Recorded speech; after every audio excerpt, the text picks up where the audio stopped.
कैसे ओ पति देव खातिर बा पति देव खातिर बा हमर दुनु कहबे ला चुमा चाटी मन सन कहा पहली जावा तोहर मोट हमर छोट बा दुखाता जीजा जब फेंक देता मोरे में के पाकी कौनो यो लंग सन छोड़ता बुखाइल बा मनवा हमार पागल आइल बा हमर हाल कैला उठल बैठल काल कैला नारे रहनी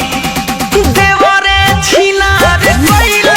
तनिया नोट भइल फाट के आवाए वाला मुंह मुलायम कर चाट के चॉकलेट हो सबका से हमरे कम बाटे रेट हो जान जाई पियावा त पानी उनका ना रहे सखी दुगो बोलबो